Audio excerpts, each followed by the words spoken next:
Listo. Bueno, buenas tardes. Sentimos el retraso. Siempre las cositas técnicas a veces nos fallan en el último momento. Darles la bienvenida al Taguri, al tercer encuentro del Taguri. Este año además es el tercer año consecutivo que llevamos a cabo el Taguri. Feminismo crítico, incidencia política y participación ciudadana, con la financiación de la Consejería de Participación Ciudadana y del Cabildo de Gran Canaria. Taguri en lengua tamasí significa voz, y justo queremos que sea un encuentro de reflexión en el que pueda haber cabida para todas las voces dentro del feminismo, ¿no? Todas esas voces polifónicas que tenemos dentro del feminismo. Sabemos que hay mucho feminismo, sin embargo, desde la Asociación de Draga, feminismo LGTBIQ, entendemos que el feminismo ha de ser crítico, ha de ser diverso, ha de ser plural, ha de ser un feminismo sin censura, que acoge y respeta los derechos humanos. Por eso para nosotras es tan importante que tengamos espacios como este, donde le podamos dar voz a aquellas que a veces su voz no es escuchada o incluso no es reconocida como nosotras, ¿no? Para nosotras es importante también que el espacio de Taguri sea una mesa donde pongamos debates que hay en la actualidad dentro del feminismo, como por ejemplo la violencia de género, el trabajo sexual o la diversidad sexogenérica, entre otras. Somos activistas pro derechos y hoy contamos con una invitada que deja muy claro qué significa que no garanticen los derechos para todas en nuestras vidas. Antes de darle paso, quisiera recordar que este es un espacio que defiende que todas las voces son importantes de ser escuchadas, como decía antes, y que por eso queremos que sea sin censura.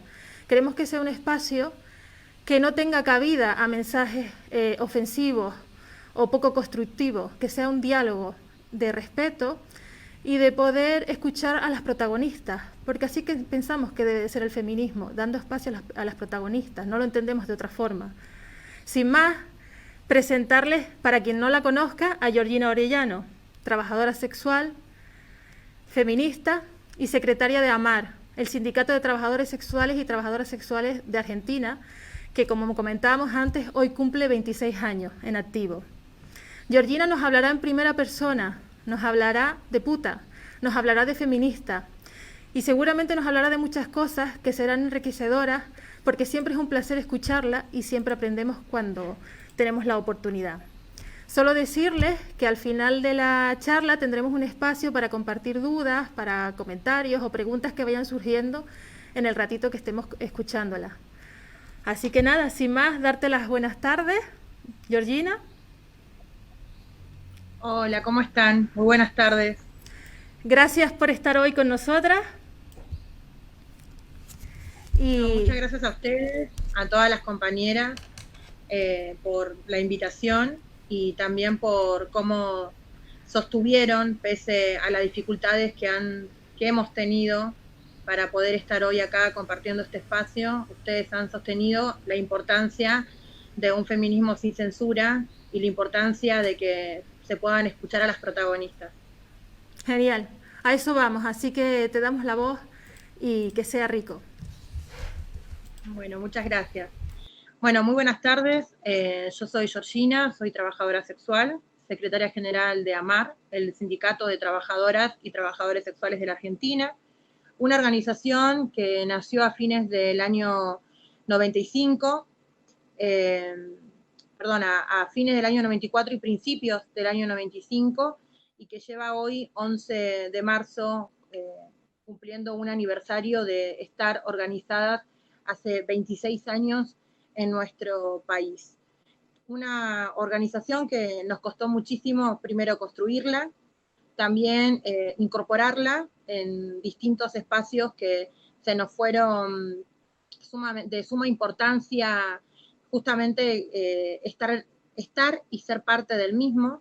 Uno de ellos es la Central de Trabajadores y Trabajadoras de la Argentina, que AMAR es parte desde su fundación como organización sindical. Quiere decir que más allá de que el trabajo sexual en nuestro país no esté reconocido, hay una central de trabajadores y trabajadoras que nos reconoce como trabajadoras y como parte de la clase trabajadora, y eso es muy importante para nosotras porque tenemos ese respaldo y porque nos da la posibilidad de organizarnos sindicalmente y de poder generar un montón de estrategias de autocuidado y estrategias y líneas de trabajo para intentar ser nosotras mismas la que cambiemos y transformemos nuestra realidad, y las que a la hora de sentarnos con los tomadores y las tomadoras de decisiones, poder ser nosotras quienes definimos y diseñemos qué tipo de políticas públicas necesitamos las trabajadoras y los trabajadores sexuales para poder mejorar nuestra calidad de vida. Me parece muy importante primero definir qué entendemos nosotras por trabajo sexual, porque en los últimos años también dentro de los espacios feministas hubo mucha equiparación del trabajo sexual con la trata de personas con fines de explotación sexual, anteponiendo como que ambas cosas son lo mismo y que una forma de la lucha contra la trata es aboliendo o abolir el trabajo sexual. Y para nosotras la definición de trabajo sexual es una actividad ejercida por personas mayores de edad que de forma voluntaria y por consentimiento propio, una palabra que después a lo largo de la charla vamos a volver a retomar, la idea del consentimiento y la importancia de dejar sentado de que nosotras las putas consentimos, tenemos consentimiento, hay una voluntariedad, hay decisiones que tomamos a la hora de desarrollar el trabajo sexual y hay arreglos económicos que hacemos justamente a la hora de ofrecer nuestros servicios sexuales, pero que en los últimos años hubo, a lo largo de nuestro país y también en otros países, legislaciones tendientes a anular la voluntariedad de las trabajadoras sexuales y a poner en duda el consentimiento, no infantilizando las voces nuestras y quitándonos ese derecho de la soberanía sobre nuestros propios cuerpos y la autonomía sobre nuestros propios cuerpos que tenemos las trabajadoras y los trabajadores sexuales. Así que nosotras entendemos por trabajo sexual personas mayores de edad que por consentimiento propio y de forma voluntaria ejercemos un trabajo que consiste en ofrecer servicios sexuales a cambio de una remuneración económica. Es un acuerdo económico que se hace entre dos personas. Entonces defendemos la voluntariedad en el trabajo sexual y el consentimiento. Después no nos gusta mucho hablar de la elección, que también es una palabra que utilizan algunos espacios feministas, de hablar de que el trabajo sexual no se elige, que no hay una elección libremente y por ende el Estado debería rescatarnos a nosotras y abolir nuestra actividad porque no hay una elección libre a la hora de decidir ejercer el trabajo sexual. Nosotras ponemos en duda la cuestión de la elección porque entendemos que como venimos de la clase trabajadora, de la clase obrera, la elección es una palabra que no está presente a la hora de salir a trabajar, sino que lo que está presente justamente por venir de esta clase social y pertenecer a la misma, lo que está presente es una necesidad económica de salir a trabajar, muchas veces de lo que sea, con un abanico de posibilidades que es muy acotado. Entonces no nos gusta hablar de elección, sino más bien hablar de opción. Yo opté dentro de las opciones que tenía, dentro de mi abanico de posibilidades. Que las opciones son acotadas, es cierto. Que las opciones de trabajo que tenemos son precarios, es cierto. Que las opciones de trabajo que tenemos son trabajos mal pagos y feminizados, también es cierto. Que el problema de la prostitución, no. El problema de la desigualdad social y el problema que nosotras encontramos es que a la hora de salir a trabajar, las opciones con las que nos encontramos son trabajos precarizados, feminizados y mal pagos. Para nosotras, dentro del abanico de estas opciones, la mejor opción que tuvimos a nuestro alcance y que tenemos fue el trabajo sexual. Y nos parece tan valedero nuestra decisión como la decisión de las empleadas de casas particulares, de las niñeras, de las compañeras empleadas que trabajan en los hoteles, de limpieza, de las compañeras operarias de call center, las que trabajan en una fábrica, las que trabajan como repositora de supermercado, las que cuidan a personas mayores de edad, o las que cuidan a las personas con discapacidad o diversidad funcional. Nos parece que todas esas opciones que tuvimos y tenemos las mujeres lesbianas, travestis y trans tienen que ser legítimas y tienen que ser respetadas y no indagar como cargando la culpa, ¿no? La doble carga de la culpa hacia nosotras, como juzgando y cuestionando nuestras decisiones, sino justamente ir a la profundidad de nuestro contexto, el contexto político, social y económico.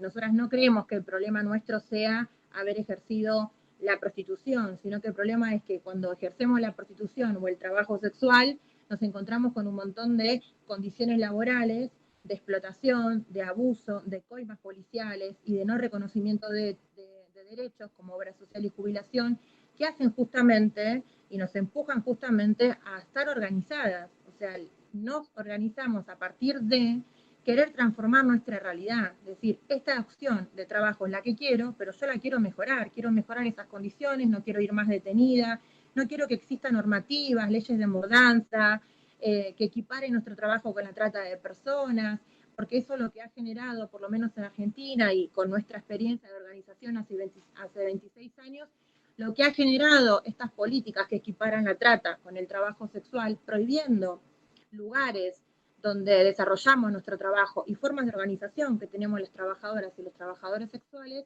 lejos de combatir la trata de personas, lo que han logrado es clandestinizar toda una actividad. Y en la clandestinidad, nosotras bien sabemos que en la clandestinidad los derechos que se terminan vulnerando son los nuestros. Y quien vulnera nuestros derechos son los operadores judiciales, son la fuerza de seguridad, que justamente son los organismos que terminan aplicando este tipo de legislaciones que son pensadas desde el Estado, pero sin incorporar la mirada y las voces de quienes nos dedicamos al trabajo sexual. Por eso es muy importante comenzar a hablar de trabajo sexual y distinguir de lo que es la trata de personas, de lo que es la explotación dentro del trabajo sexual y de lo que es el ejercicio del trabajo sexual de manera autónoma. ¿Cuál es la autonomía que tenemos nosotras? Es la decisión. Como cualquiera tiene la autonomía de poder decidir interrumpir un embarazo y contar, en este caso en Argentina hace pocos meses, se legalizó la interrupción voluntaria del embarazo, contar con la presencia del Estado que garantice que los derechos que vos vas a tener a la hora de decidir planificar tu familia o decidir si querés o no maternar, no seas castigada y no seas criminalizada por el derecho penal. En esa misma línea es la que pensamos nosotras, es que se despenalice el trabajo sexual para que la persona mayor de edad que decida de manera voluntaria ejercer este trabajo esté acompañado con políticas públicas que garanticen que sus derechos no sean vulnerados, que tenga derechos laborales como obra social y pueda realizar aportes jubilatorios, que cuente con políticas de acceso a la educación, de acceso a la salud de manera integral, un acceso a la vivienda digna, pero todo esto no es posible si nosotras seguimos estando en la clandestinidad, si nos siguen equiparando como víctimas de trata, y sobre todas las cosas es si nos siguen invisibilizando. Hoy por hoy, a nivel internacional, la trabajadora sexual hacia el Estado es un sujeto inexistente. No existimos. Y justamente una de las primeras batallas que tenemos que dar, que es la gran batalla cultural, es que se hable de nosotras, con nosotras, y que se visibilice la lucha del movimiento de las trabajadoras sexuales. Las trabajadoras sexuales existimos, aunque haya dentro de los feminismos un montón de puntos de desacuerdo y un montón de debates aún no saldados en torno a lo que debería hacer o no el Estado con nosotras. Eso es un punto aparte. Lo primero y principal es que más allá de las teorías y posiciones políticas que tengan desde los feminismos o desde el feminismo institucionalizado, lo primero que debería quedar claro que más allá de lo que una piense del trabajo sexual, de la prostitución, de lo que una pretende que el Estado lleve adelante o desarrolle tal o cual política pública, lo primero que tiene que quedar en claro es que nosotras existimos y que una de las grandes batallas que hacemos es justamente por ser visibles, porque nuestras voces se escuchen, porque conozcan nuestra realidad y conozcan también todas las situaciones de abuso, violencia institucional y precarización en la que estamos justamente expuestas por no tener un reconocimiento de derechos, por no tener políticas públicas y por no tener básicamente voz. Y nosotras somos defensoras de un feminismo justamente que lejos de tutelar cuerpos ajenos, que lejos de arrobarse la representatividad de un sujeto, piense a las mujeres, a las lesbianas, a las travestis, a las trans, como un sujeto político, como un sujeto politizado, y que las piense como protagonistas, porque si no también muchas veces nos hemos topado con ciertos feminismos que delegitiman nuestra palabra y que sobre todo ponen en duda nuestras experiencias en torno al ejercicio del trabajo sexual. Si las experiencias nuestras no son adecuadas a las experiencias y a los discursos únicos, legítimos y hegemónicos que intentan instalar dentro de la sociedad y dentro del ámbito político, que es el discurso de la puta víctima, la puta que necesita ayuda, la puta que no eligió, la trabajadora sexual que no quiere ese trabajo, sino que quiere otra cosa, nos parece súper violento que las que no representamos esta idea de la victimización y no queremos que nos pongan y nos encuadren en discursos victimizantes, donde hablen un montón de personas por nosotras y se indague sobre la vida de la trabajadora sexual, pero que nunca se nos dé voz para que seamos nosotras justamente la que podamos contar en primera persona qué cosas padecemos y qué cosas no padecemos dentro del trabajo sexual.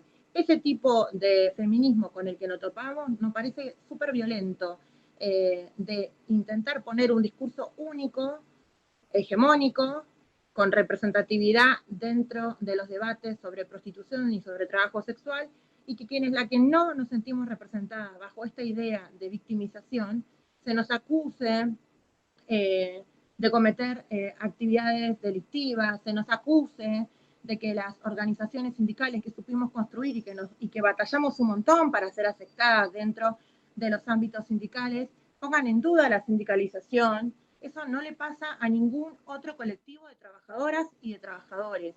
A nadie nunca se le pone en duda la herramienta sindical que supieron construir para defender sus derechos y para mejorar sus condiciones laborales. Ni a los peones rurales, ni a las empleadas de casas particulares, nunca se pone en duda.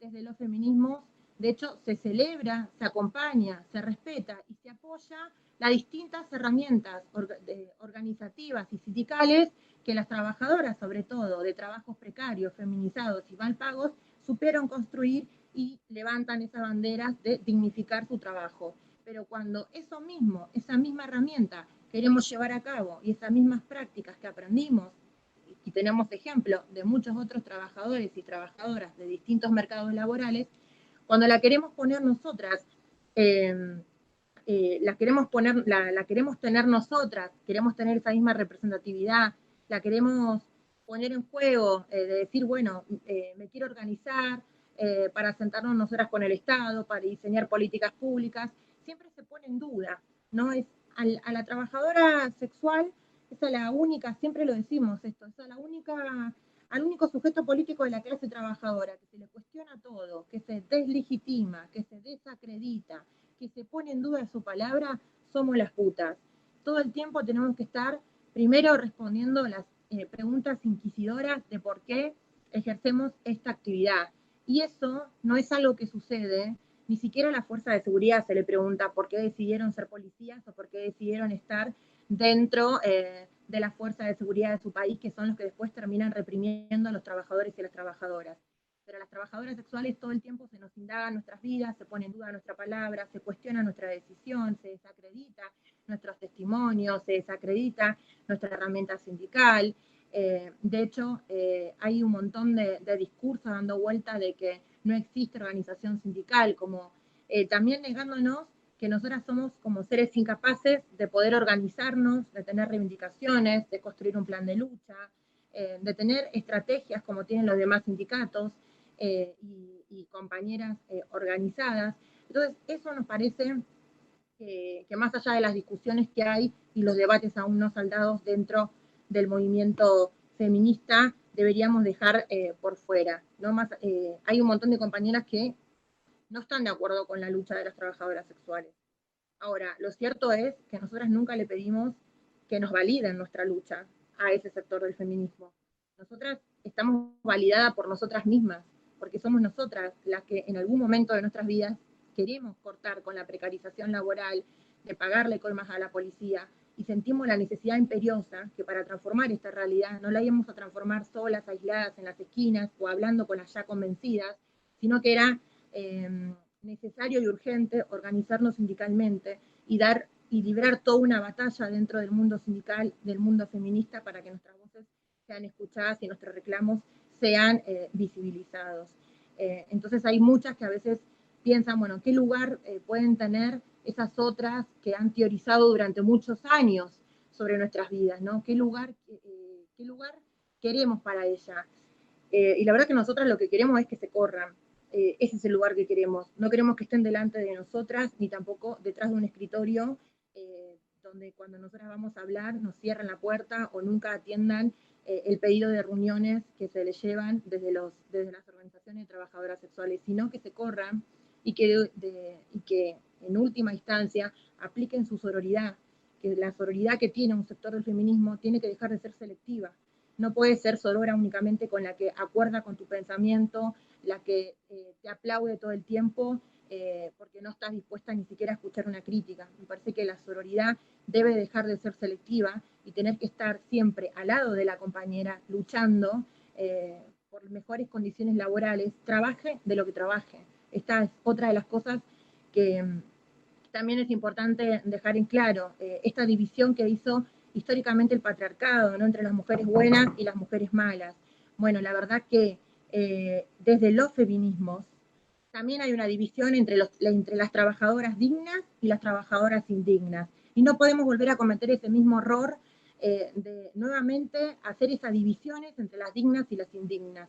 Primero porque vivimos en un sistema capitalista, que parece ser que muchas a veces se olvidan, están en esta enmarcadas y embanderadas en la utopía de que vamos a ir hacia una sociedad justa, libre y igualitaria. Sí, las putas también queremos una sociedad libre, justa e igualitaria, pero también somos realistas, para eso falta un montón.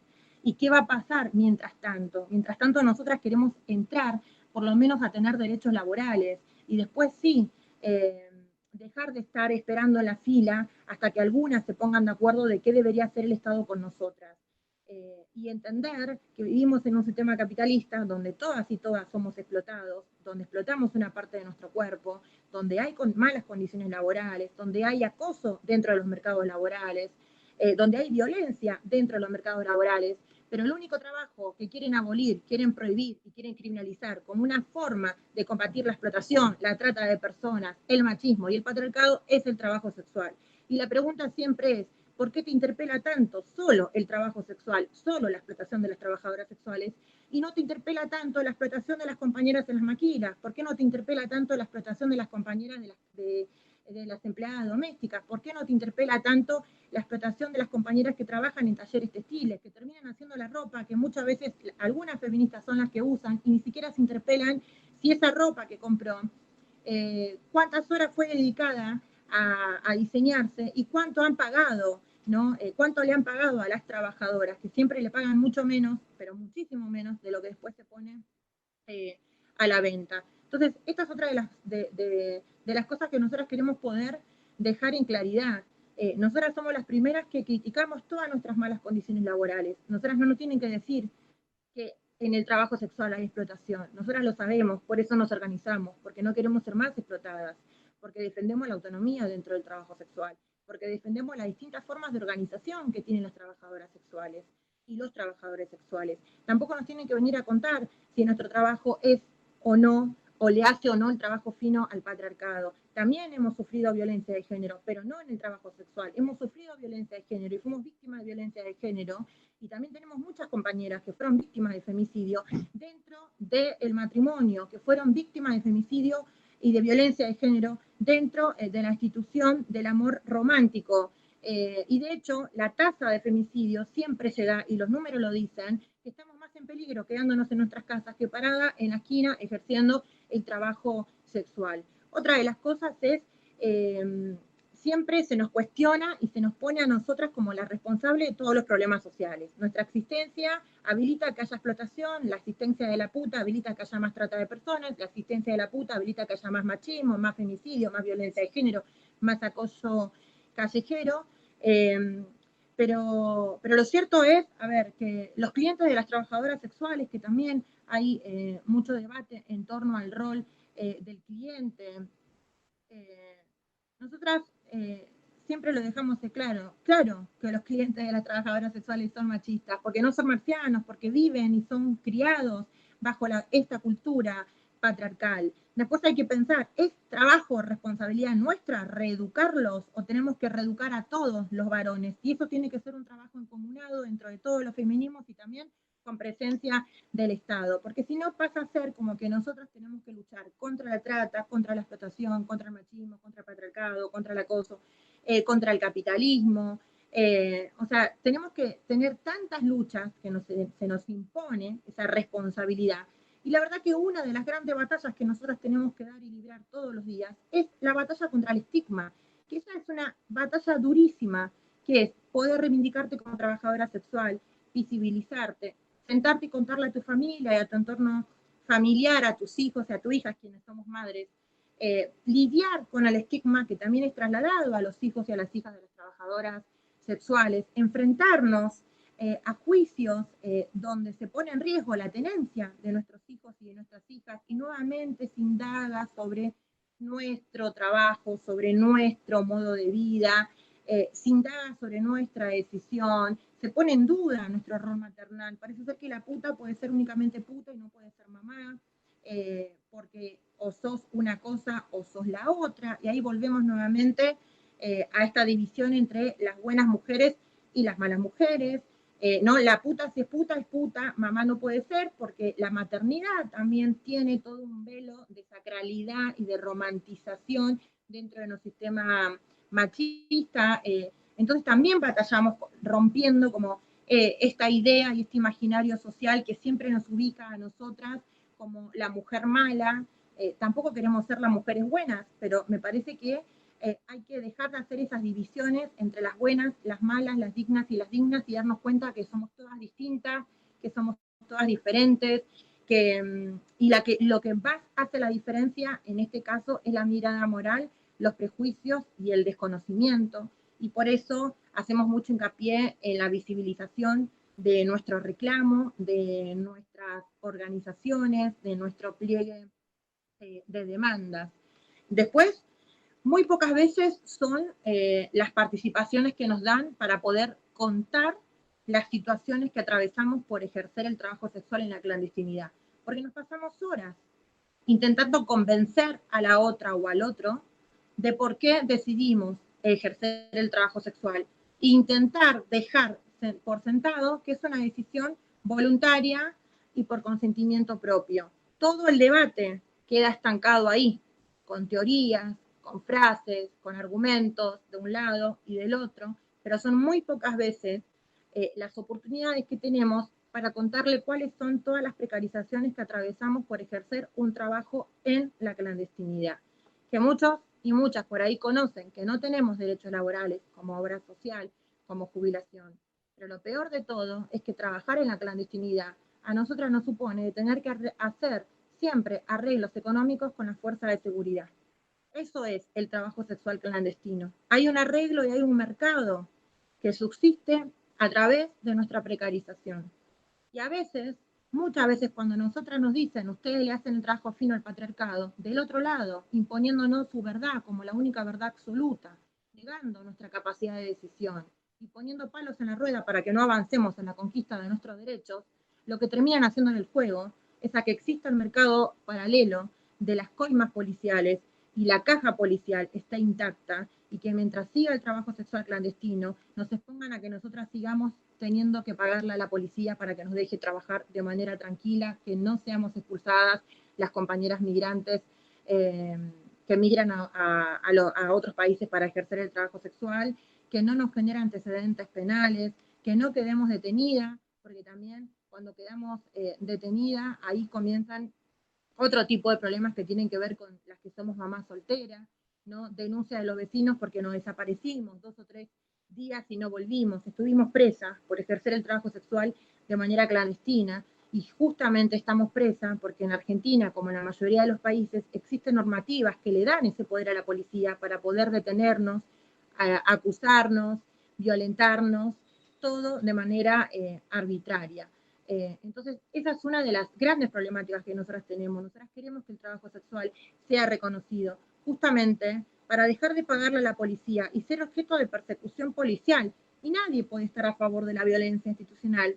Nadie puede estar a favor de que una mujer, una lesbiana, travesti, trans, que haya optado ejercer el trabajo sexual, su condena social sea el estigma y su condena estatal sea estar presa, ser detenida o pagar coimas policiales. Ese feminismo punitivista, ese feminismo que persigue a través del derecho penal, es el feminismo que nosotras no queremos y no abrazamos, porque entendimos también a lo largo de todos estos años de organización que el derecho penal que tenemos, por lo menos en nuestro país, sí, es machista y patriarcal, como denuncia en su conjunto el movimiento de mujeres, pero desde nuestra experiencia, atravesadas por la criminalización, por detenciones arbitrarias y por estar más días detenidas que estar paradas en las esquinas, también nos dimos cuenta y podemos dar cuenta que el trabajo, y podemos dar cuenta que el derecho penal, aparte de ser machista y patriarcal, es clasista y es selectivo.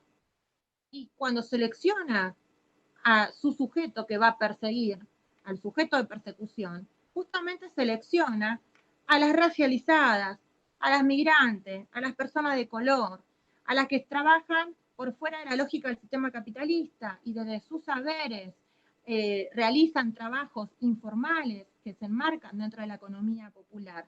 Justamente son ellos y ellas los sujetos de persecución, de criminalización y que termina lamentablemente llenando no solamente las cárceles, ¿no? Sino que las estadísticas de las poblaciones más afectadas por este tipo de legislaciones y persecución. Entonces también pensamos, dejar de pedirle, ¿qué estamos haciendo las feministas pidiéndole al derecho penal o a la justicia que venga a resolver nuestros problemas sociales? Sabemos lo que es la justicia, podemos salir de esa lógica punitiva y pensar otras políticas más emancipadoras que generen autonomía verdadera y que no le den potestad a un fiscal o a un juez que defina si verdaderamente yo estoy diciendo la verdad cuando le digo que estoy ejerciendo el trabajo sexual de manera voluntaria y por consentimiento propio. Entonces, ahí también hacemos una clara distinción del feminismo que queremos las trabajadoras sexuales, un feminismo popular, que sea con las de abajo, no con las de arriba. No queremos un feminismo institucionalizado, sino queremos un feminismo que tenga poder real de discusión y que tenga base, que sea con las de abajo hacia arriba. Porque también entendimos que de arriba hacia abajo no se puede construir nada. De hecho, nosotras decimos, de arriba hacia abajo lo único que puedes construir es un pozo. En cambio, de abajo hacia arriba se puede construir las grandes transformaciones sociales que necesitamos para vivir una vida lo más dignamente posible. Por eso, ese es el feminismo que abrazamos las trabajadoras sexuales. Un feminismo popular, no institucionalizado, un feminismo que dé lugar a las protagonistas, a las racializadas, a las migrantes, a las trabajadoras sexuales, a las gitanas, a las trabajadoras empleadas de casas particulares, a las compañeras de colectivo travesti trans. Nos oponemos a este feminismo transfóbico que da un paso al costado y que quiere retroceder una discusión de hace casi 20 años si las compañeras de colectivo travesti trans tienen que ser incorporadas o no. O sea, ese feminismo mujeril que solamente piensa en un solo modelo de mujer único posible en esta sociedad patriarcal, tampoco lo queremos y no lo abrazamos. Abrazamos sí al feminismo inclusivo del 99%, que cierre con todas las compañeras que están esperando en la última de la fila para conquistar sus derechos. Un feminismo antipunitivista, que deje de pensar y escribirle leyes para los jueces, sino que escriba legislaciones que les transforme verdaderamente la realidad a las compañeras y a los compañeros. Y después, ¿qué queremos con el Estado? Con el Estado, nosotras cuando nos preguntan qué quieren con el Estado, y la verdad que queremos todo, porque el Estado tiene una deuda histórica con el movimiento de trabajadoras sexuales. Y esa deuda la tiene que comenzar a saldar. Primero, derogando todas las normativas que le dan poder a la fuerza de seguridad y a los operadores judiciales para perseguirnos, para detenernos y para armarnos causas. Eso es lo que principalmente, sacar a la policía de la vida cotidiana de las trabajadoras sexuales y romper con una naturalización que muchas veces tenemos nosotras enquistadas de pensar que la comisaría, que el calabozo es el destino nuestro. No, nosotras no queremos ir más ni a la comisaría ni al calabozo. Queremos poder transitar todo el espacio público y habitar todos los lugares posibles sin ser cuestionadas, excluidas, perseguidas y marginadas. Y después queremos derechos laborales, que son necesarios y que son urgentes, porque en el contexto de pandemia ha dejado evidenciado la precarización laboral de las trabajadoras sexuales y que no es lo mismo tener políticas públicas, tener derechos laborales, a no tenerlos. Hoy por hoy, muchas de nuestras compañeras quienes vivimos en hoteles precarios, hoteles de pasajeros, inquilinatos, que pagamos el triple por el hecho de ser puta, porque siempre por ser puta, estigmatizada, criminalizada, todo nos va a costar el doble, el triple. Entonces el costo de la vivienda se triplica, porque no tenemos recibo, porque no tenemos ningún papel para poder mostrarle que nosotras sí somos responsables y que nosotras sí podemos pagarle la mensualidad porque tenemos ingresos económicos, pero al ser un sujeto invisible, un sujeto inexistente, siempre aparecen este tipo de abusos. Y como no pudimos trabajar durante la cuarentena, hemos acumulado deudas. Hoy atravesamos una violencia económica y esa violencia económica es producto de ejercer un trabajo en la informalidad sin contemplar políticas públicas para nuestro sector, que el resultado es que muchas de nuestras compañeras están con situaciones de desalojo, la están denunciando para desalojarlas, se van a quedar en la calle, no hay ningún programa social que pueda abarcar este tipo de conflictos a lo que atravesamos las trabajadoras sexuales. Las deudas que tenemos, debemos casi 9 meses desde el inicio de la cuarentena hasta ahora, más de 9 meses de alquileres. Justamente esa es la violencia económica de tener que padecer todo el tiempo el hostigamiento del dueño, la dueña del inmueble donde vivimos, que nos esté amenazando, que nos esté diciendo que nos va a expulsar y no saber si esa noche vas a poder entrar o no a tu domicilio. Después también no contar con ningún tipo de políticas. De hecho, ¿quién salvó a las putas y quién se hizo cargo de las emergencias de las putas en el contexto de pandemia y de COVID-19? Fueron las propias putas y sus alianzas, que salieron a pedir dinero, que salieron a hacer colectas, que salieron a crear fondos nacionales de emergencia para poder suplir, ¿no?, ese rol que debería haber hecho el Estado y que deberían haber hecho los ministerios de mujeres, género y diversidad. Fueron las propias trabajadoras sexuales quienes rompieron la cuarentena y salieron a atender las demandas de sus compañeras, armando bolsones de alimentos, repartiendo los bolsones de alimentos a nuestras compañeras para garantizar que tengan alimentos todos los días, remedios también, kit de limpieza, y también fuimos, ¿no?, las que pudimos acompañar un montón de situaciones de violencia, que también se reencrudecieron en el contexto de pandemia. Sin ir más lejos, la violencia institucional lamentablemente fue una de las violencias que ha aumentado en contexto de pandemia. La policía comenzó a tener un control social, amparados por el Estado, ¿no?, a tener un control social de quién podía habitar la calle y quién no. Y sabemos que la policía tiene esta mirada selectiva, tiene esta mirada clasista de poder definir qué ciudad queremos, ¿no?, habitar, qué cuerpos son deseables en el espacio público y qué cuerpos no son deseables en el espacio público. Y en eso no deseables volvemos a entrar nuevamente las compañeras migrantes, racializadas, trabajadoras sexuales, las compañeras trans, los vendedores ambulantes, los artesanos, los artistas callejeros, todos perseguidos durante el contexto de COVID-19, que lejos de mermar la violencia institucional ha aumentado y se ha reencrudecido. Para finalizar, no sé cómo estoy de tiempo, si voy bien, si no.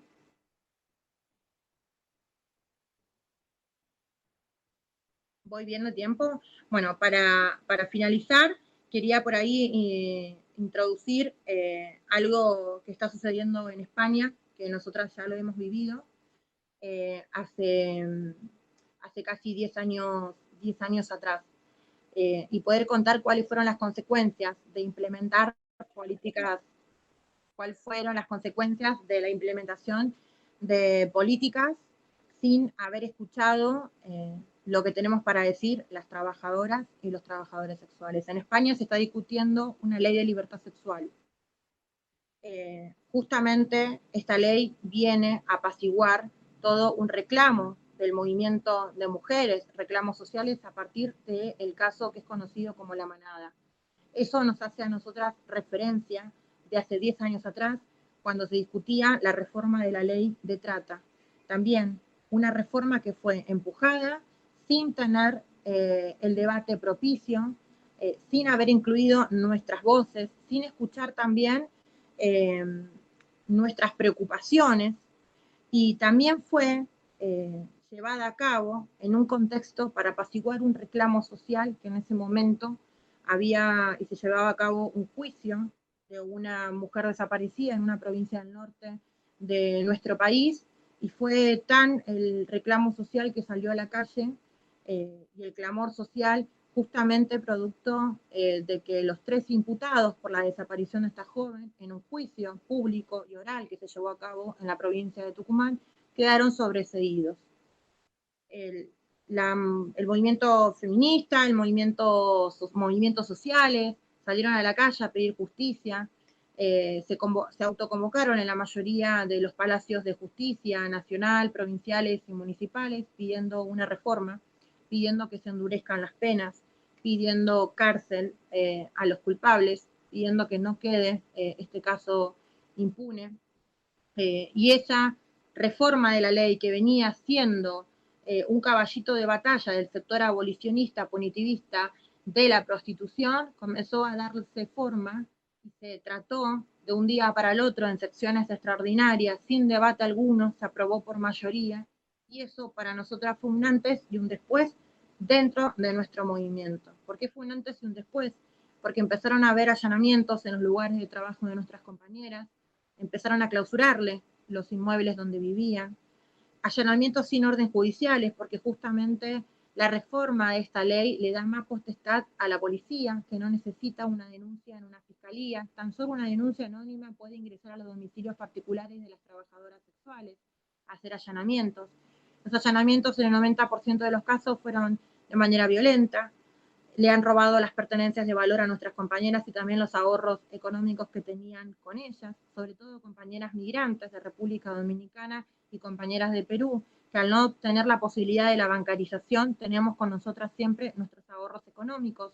Esos fueron robados y nunca devueltos por la policía y los operadores judiciales. Se criminalizó toda forma de trabajo sexual con esta reforma. ¿Por qué? Porque se quitó la idea del consentimiento, que es algo que se une con lo que se intenta hacer con la ley sí de la libertad sexual en España, en el Estado español. Se pone en duda el consentimiento de la trabajadora sexual. Entonces, la ley de trata que se reformó en el año 2012 en nuestro país quitó la idea del consentimiento que estaba introducida en la primera ley de trata del 2008, porque da cuenta de que por estar en una situación de vulnerabilidad no podés consentir tu propia explotación. Por ende, en los allanamientos, aunque las compañeras muestren su voluntariedad y puedan mostrar distintas herramientas y evidencias de que están trabajando de manera autónoma y de forma organizada, no son tenidas en cuenta este tipo de testimonios. Entonces, para la ley de trata en Argentina, no hay una diferencia y una distinción entre trata y trabajo sexual. Todo es trata y todas somos víctimas. La mayoría de estos lugares fueron clausurados, las compañeras no pudieron ni siquiera ingresar a volver a sus casas a sacar sus pertenencias. Se le ofrecía refugios, se le ofrecía trabajos como realizar una cooperativa para hacer carteras, para hacer billutería, manualidades, capacitaciones para hacer peluqueras, para hacer masajista, para hacer manicura. Todos trabajos que nosotras decimos que vuelven nuevamente a ubicarnos dentro de lo que espera el patriarcado de nosotras, porque son trabajos feminizados. Y si vamos a hablar de que para un sector del abolicionismo nos dice que nosotras le hacemos el trabajo fino al patriarcado, sus políticas también nos vuelven a poner una y otra vez en el lugar que el patriarcado espera de nosotras. Capacitarnos como si fuese que no estamos capacitadas, darnos reinserción laboral como si fuese que necesitamos una reinserción en este sistema. Y de hecho, hay un grado de desconocimiento tan profundo que se cree que con un salario que ni siquiera llegaba a cubrir la canasta básica familiar, nosotras podíamos estar a salvo, cuando en realidad una de las principales decisiones que tomamos a la hora de ejercer el trabajo sexual sobre otros trabajos a los que podemos acceder por pertenecer a la clase trabajadora, como dije en principio, una de las principales causas en las que nosotras definimos y decidimos el trabajo sexual como nuestro proyecto laboral es lo económico. Los trabajos son muy mal pagos. Y es lo económico porque el 86%, en el caso de Argentina, el 86% de quienes ejercemos trabajo sexual somos mamás jefas de hogares. O sea, tenemos a cargo hijos de 1 a 7 y nuestro único ingreso económico que proviene a través del trabajo sexual es lo que sostiene la economía de toda esa familia monoparental. Entonces, pensar que con un subsidio que ni siquiera llega a cubrir la canasta básica familiar, nos iban a dar reinserción laboral, nos iban a dignificar nuevamente, porque utilizaban esa palabra de que venían ellos a dignificarnos con este concepto de la salvadora que viene del Estado a salvarte, a iluminarte y a decirte verdaderamente cómo tenés que luchar y qué trabajo tenés que desarrollar para ser integrada nuevamente a la sociedad y aceptada socialmente y estatalmente. Y es lo mismo, la discusión es casi exactamente en el mismo plano que la que se da en España. Una ley que viene a hablar de libertad sexual. Una libertad sexual en la que nosotras las putas no entramos. Parece ser que todas tienen el derecho a decidir, pero nosotras no. Entonces se vuelve nuevamente a poner en eje la incapacidad.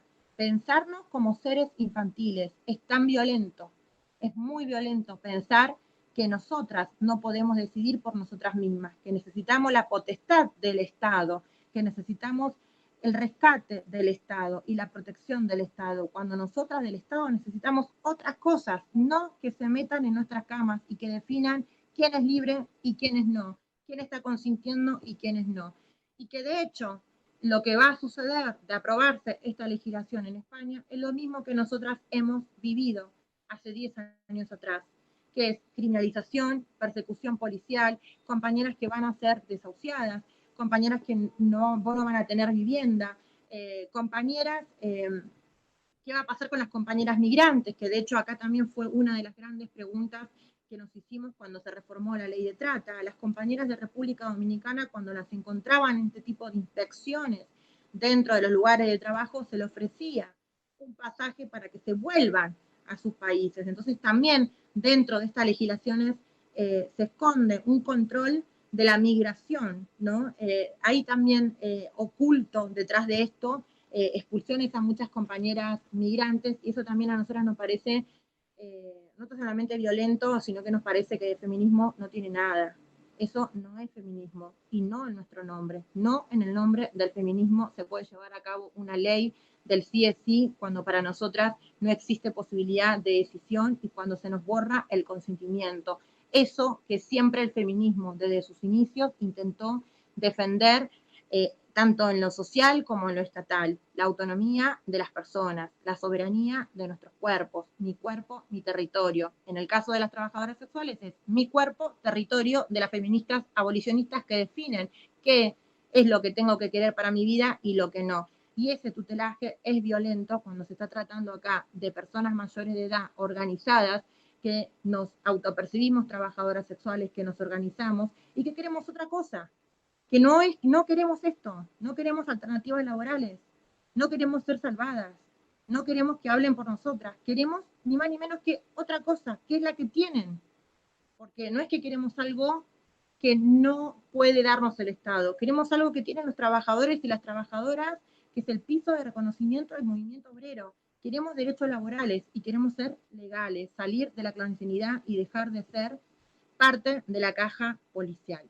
Así que eso es un poco lo que quería decir en esta conversación, y decir esto, que más allá de que intenten arrojarnos legislaciones que vienen a criminalizarnos, que vienen a perseguirnos, eso siempre termina siendo como mayor potencia para que la organización de las trabajadoras sexuales comiencen a sumarse muchas más y sean muchas más las voces que se alcen en pos del reconocimiento de nuestros derechos. Así que frente a este desafío de una ley que intenta criminalizarnos, como nos sucedió a nosotras hace casi 10 años atrás, aparecen también grandes oportunidades.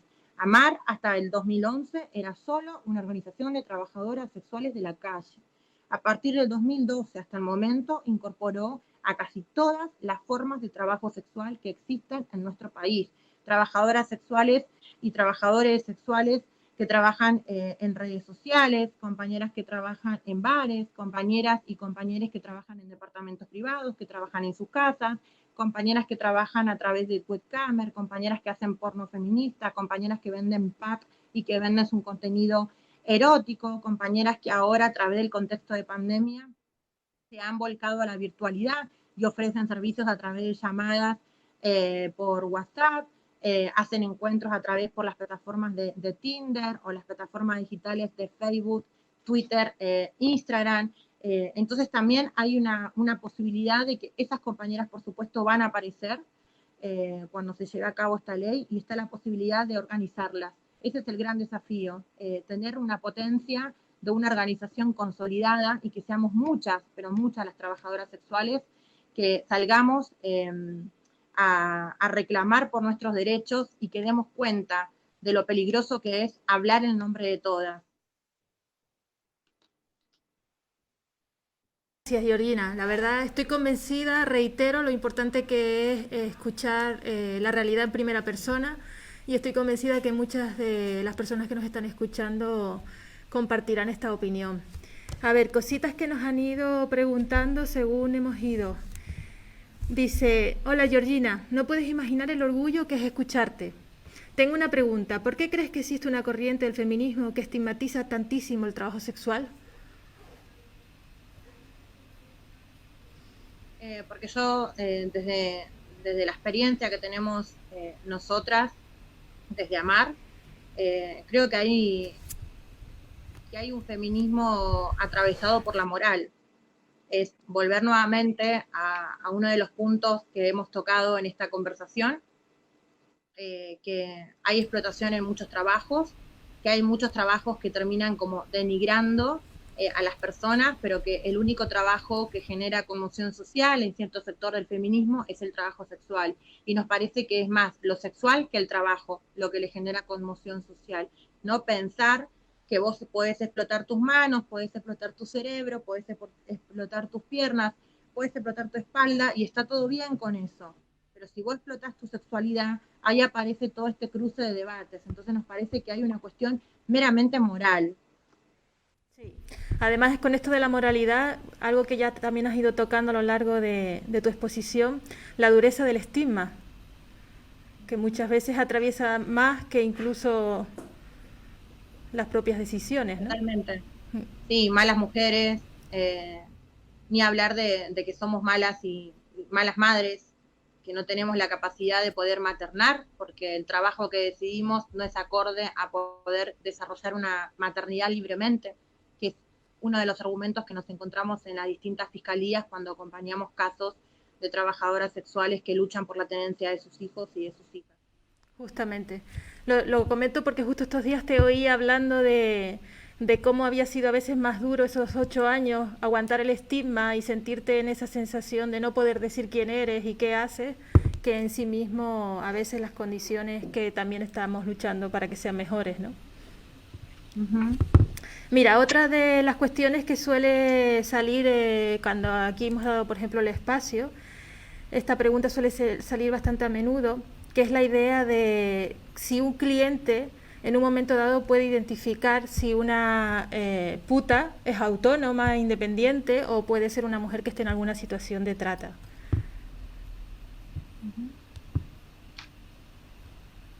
Sí, eso es una pregunta que a partir del 2012, cuando se reformó la ley de trata, comenzó a ser algo muy recurrente en el sindicato AMAR, o sea, desde llamadas por teléfono hasta mensajes en las redes sociales de que si nosotras podíamos dar cuenta, de qué manera se podían dar cuenta ellos y ellas de que el dinero que estaban intercambiando a través de servicios sexuales era directamente para una mujer, o no había una red detrás de ella. Nos parece que primero una de las cosas que se puede identificar o no es que el trato sea directo con la trabajadora sexual y que no haya intermediarios. Nos parece que si el trato es directo y no hay una persona que te está ofreciendo, tengo un lugar y tengo tantas mujeres a disposición, ahí por ahí hay otro tipo de arreglos económicos que tengan esas trabajadoras sexuales, que lamentablemente van a tener que dejar un porcentaje de sus ganancias por la prestación del inmueble. Entonces, me parece que una de las cosas para tener en cuenta es que el trato siempre tiene que ser de manera directa con la trabajadora o el trabajador sexual, sin intermediarios, y después también el dinero, o sea, el pago del dinero que nunca sea a la casa, sino que sea directamente a la trabajadora sexual, sin personas que intermedian en el medio, nos pueden dar ciertos indicios de que esa compañera está trabajando de manera autónoma. Sí, justamente al hilo de lo que dices, una pregunta que suele salir si el cliente puede identificar o si vosotras, las compañeras, mujeres que habéis decidido trabajar, si en un momento dado podéis identificar a otras mujeres que no están en una situación de consentimiento y de decisión y que pueden estar en una situación de trata. Por aquí en el mismo hilo de la pregunta ponen esas dos formas de identificarlo. No sé si quieras Sí, sumar a ver, algo. sí, yo creo que en esa línea va exactamente, a ver, cómo vos si trabajás en una fábrica podés identificar que estás siendo vos trabajador registrado y el otro trabajador está en situaciones de insalubridad, servidumbre.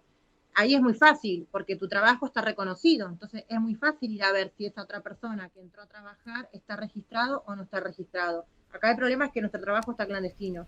Por eso justamente el reconocimiento es el amparo estatal que necesitamos las trabajadoras sexuales para distinguir lo que es trata de trabajo sexual. En la experiencia nuestra, las veces que nos hemos topado con situaciones de explotación y de trata de personas, la hemos denunciado. De hecho, tenemos una compañera asesinada por denunciar trata de personas y corrupción policial con menores en la ciudad de Rosario, que da muy pocas horas acá de la ciudad autónoma de Buenos Aires, y hace casi más de 13 años su caso ha quedado impune y el único imputado, que era un policía que habían visto sus compañeras en la zona esa noche preguntando por la compañera Sandra Cabrera, fue sobreseído. ¿Por qué? Porque los 7 testimonios de las trabajadoras sexuales no fueron tenidos en cuenta por el fiscal, porque el fiscal dice que son mujeres de la noche y son mujeres que hacen cosas no debidas, y por esas cosas que hacen no debidas, no precisamente pueden ser eh, válidas esos testimonios. Entonces, mirá hasta dónde llega el estigma, que ni siquiera las compañeras tuvieron el derecho a ser testigo y a hacer valer su testimonio, porque un fiscal considera que porque son mujeres de la noche y hacen cosas indebidas, su palabra no vale. Increíble, ¿no? Que incluso pudiendo apoyar a las compañeras no se reconoce ni su voz en eso. Impresionante. Estoy mirando a ver si por aquí había alguna otra pregunta. Dice, el patriarcado niega la sexualidad autónoma de las mujeres. ¿Piensas que en el estigma tiene que ver que las putas son mujeres que se muestran claramente sexuadas?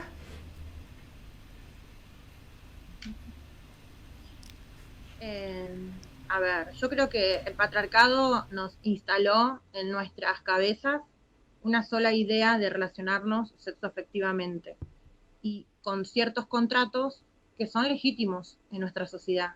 El contrato matrimonial, la monogamia, son contratos legítimos.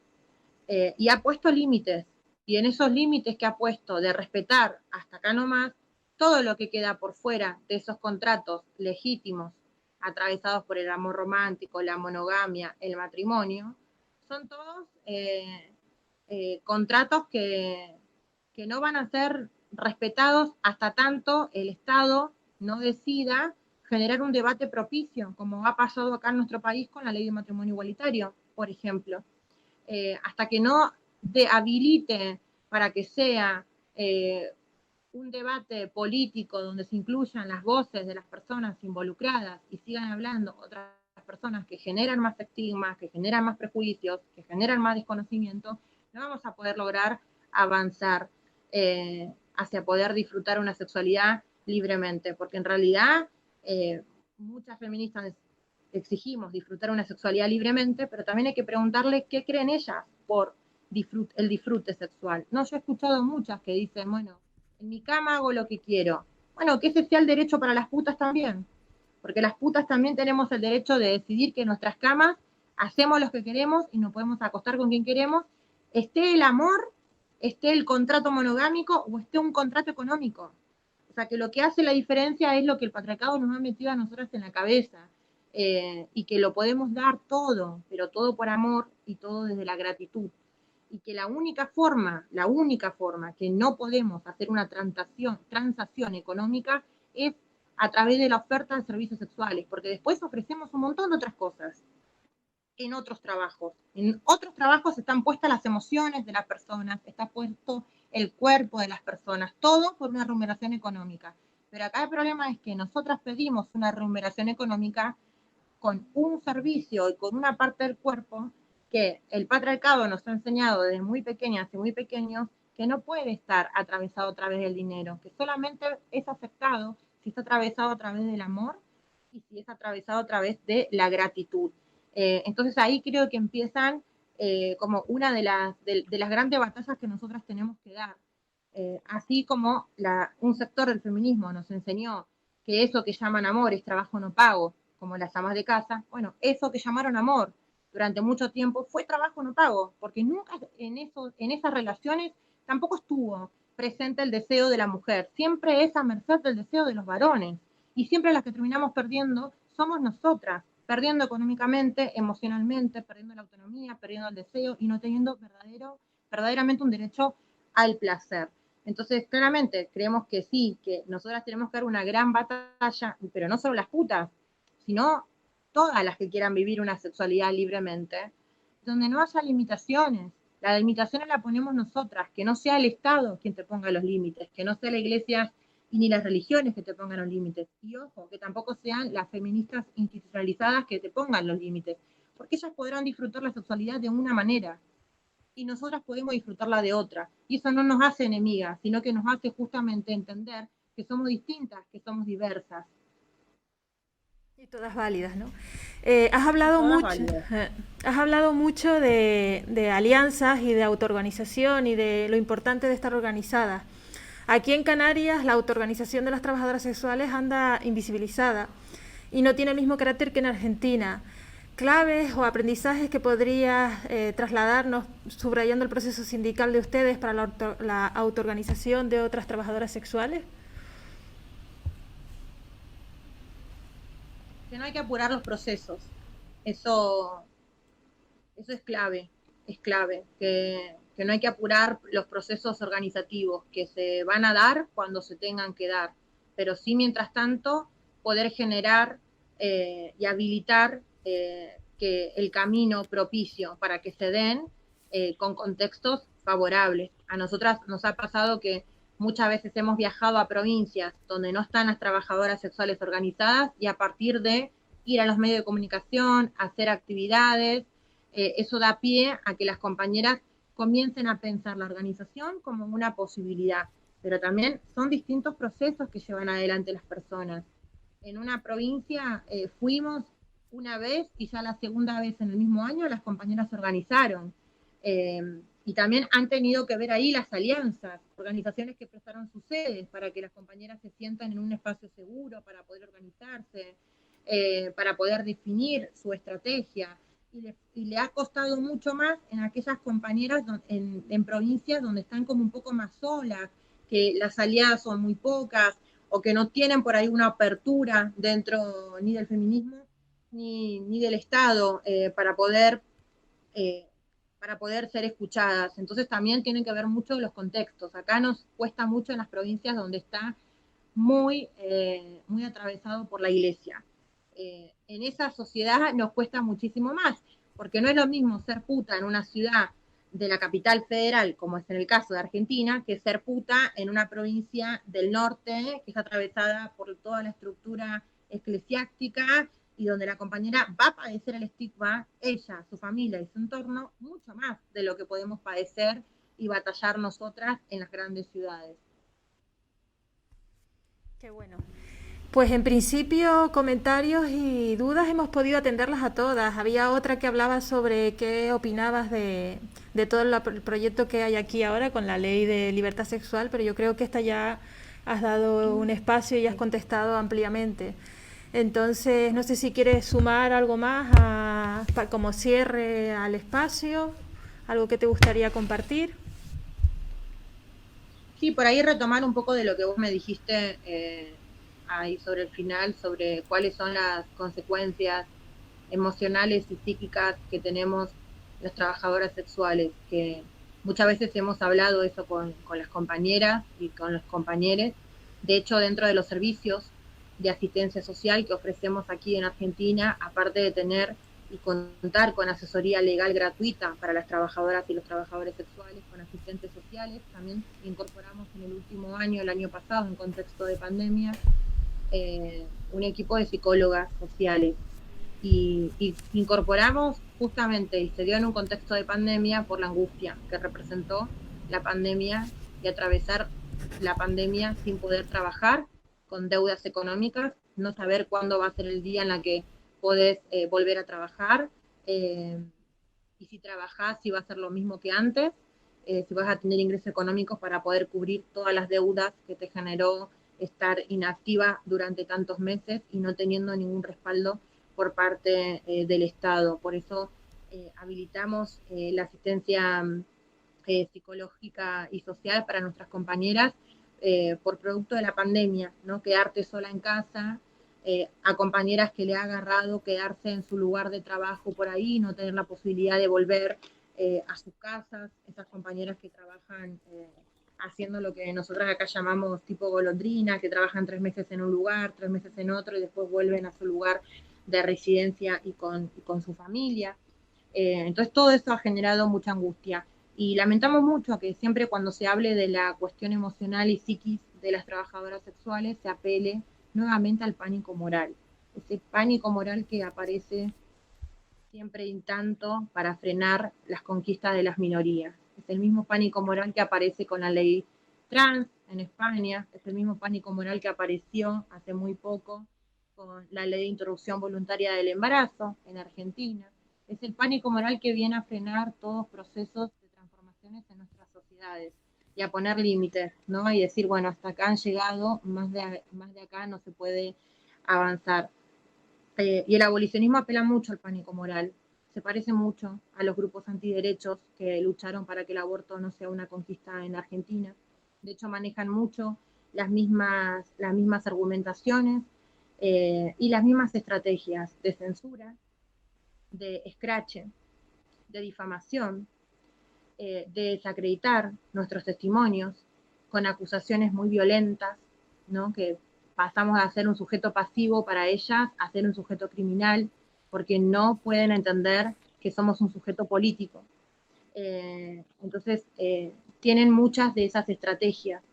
Lo hemos visto nosotras en nuestro país, que muchas de las cosas que se dicen, por ejemplo, que se han dicho cuando se estaba debatiendo en el Congreso Nacional Argentino la despenalización del aborto, los grupos antiderechos decían de que, bueno, nosotras queríamos abortar todas, y es un poco lo mismo que aparece con los argumentos de las abolicionistas. Si se reglamenta la prostitución, va a ser un oficio, se va a enseñar en las universidades, todas van a querer ser putas, y eso se llama pánico moral y pánico sexual. Y es importante no caer en la trampa de esos pánicos, porque esos pánicos le terminan haciendo el juego a grupos de antiderechos. Y retomando esto con la psiquis y la cuestión emocional, también ahí aparece el pánico moral. Nosotras hemos escuchado que nos han dicho que nuestro trabajo y las consecuencias de nuestra psique, de nuestro trabajo, es lo mismo que haber ido a una guerra, ¿no? Es lo mismo de haber sido un soldado en una guerra, que nuestra psiquis queda así. Y en realidad es claramente que nuestra psiquis va a quedar así, si tenemos que soportar, escuchar todo este tipo de argumentaciones y tener que lidiar con todo este tipo de estigma, ¿no? De tener una respuesta cuando siempre se nos dice, si tanto recomendás que el trabajo sexual sea reglamentado, tu hijo va a ser prostituto, tu hija va a ser prostituta, o sea, indagan hasta en lo más profundo de nosotras. Y claramente que todo eso tiene una consecuencia, ¿no? En el estigma, en la angustia, en la impotencia que genera, en decir, ¿hasta cuándo? ¿Hasta cuándo vamos a tener que soportar todo este tipo de violencia solamente porque no encajamos en tu idea de la puta víctima y abandonamos la idea de la puta sumisa? Justamente la abandonamos porque vos, en todos los años que tuviste la potestad de diseñar políticas públicas para sacarnos de la prostitución, hiciste libros, hiciste tesis, hiciste horas y horas hablando de nosotras, pero nunca se transformó la vida de ninguna puta. No pueden contar que han salvado a ninguna puta, porque las putas nos salvamos solas entre nosotras y abrazamos por eso la herramienta sindical y organizativa. Y eso es importante, decir, no caer en estos discursos de pánico moral y después decir, para nosotras es violencia esto, Es violencia tener que soportar todo este tipo de batallas que tenemos que dar. Es violencia que se nos indague en nuestra vida personal, se nos juzgue, se nos cuestione. Es violento escuchar estos argumentos de que estamos a favor de la trata cuando tenemos una compañera que está asesinada y que nadie, solamente nosotras somos las que levantamos el pedido de justicia por Sandra Cavera y tantas otras víctimas de femicidio, que en Argentina el 90% de las trabajadoras sexuales víctimas de femicidio, sus casos quedaron impunes, porque volvemos nuevamente a lo mismo, somos las malas víctimas, somos ese sujeto que no genera clamor social alguno, porque siempre aparece el que te dice, ah, no, bueno, es puta, algo habrá hecho, ya tenía condenado su destino, ya sabía cuál era su final, porque no nos ajustamos a los estándares de la buena mujer, y porque no queremos ser eso, porque queremos ser esto, queremos ser estas verdaderas trabajadoras precarizadas, con conciencia de clase, que queremos ponerle un freno a todo este tipo de violencias y decir, nosotros queremos ni más ni menos que derechos laborales para las trabajadoras sexuales y dejar de trabajar en la clandestinidad. Si tenemos que exponernos a todo este tipo de violencia, pero que el horizonte siempre para nosotras es la conquista de derechos, y la vamos a atravesar, porque tenemos muchas alianzas también que están apoyándonos y que también se han corrido de ese lugar del abolicionismo. En Argentina ha pasado que hubo muchas feministas que antes estaban cercanas al abolicionismo, pero que cuando escucharon a una puta, vinieron para este lado, porque dijeron, no puedo estar a favor de quien persigue, de quien cuestiona, de quien juzgue, de quien arroja el derecho penal encima y de quien violente a las mujeres de los sectores populares. Y eso es un poco lo que nosotras siempre queremos dejar en claro en todos los espacios. Cuando haya un feminismo que se alíe con el derecho penal, con la fuerza de seguridad, para atropellar y vulnerar los derechos de las otras, eso ya deja de ser feminismo y eso ya deja de ser una lucha emancipatoria, es una lucha punitiva. Y de la lucha punitiva lo único que vamos a encontrar es las cárceles llenas de mujeres presas, y ahí nos vamos a tener que preguntar si justamente ese es el feminismo que verdaderamente quisimos construir. Yo creo que poco más hay que añadir y mucho que pensar y recoger de todo lo que nos has compartido hoy.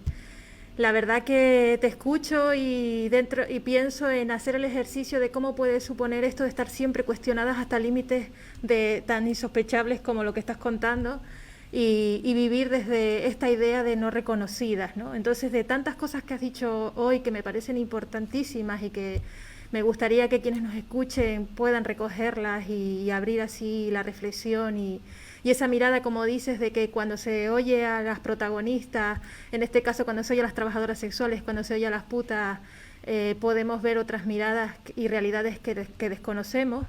De todo lo que has dicho, has dicho una frase que creo que es esta de estamos validadas por nosotras mismas. Y me parece que es algo que invito a que nos llevemos a dejar de cuestionar y a escuchar. Así que si no hay nada más, darte las gracias, de verdad, de poder tener este espacio y que seguimos. Muchas gracias. Un abrazo muy fuerte a todas las compañeras y compañeros de Draga. Gracias por invitarme. Y bueno, sí, seguimos. Por los derechos laborales para las trabajadoras. Ahí está, sexuales. Derechos para todas. Cerramos. Y les invitamos a la próxima sesión de Taguri. Estén atentos a nuestras redes, que será igual de interesante y abierto al debate, siempre, como decimos, desde un feminismo crítico, diverso y plural. Buenas tardes.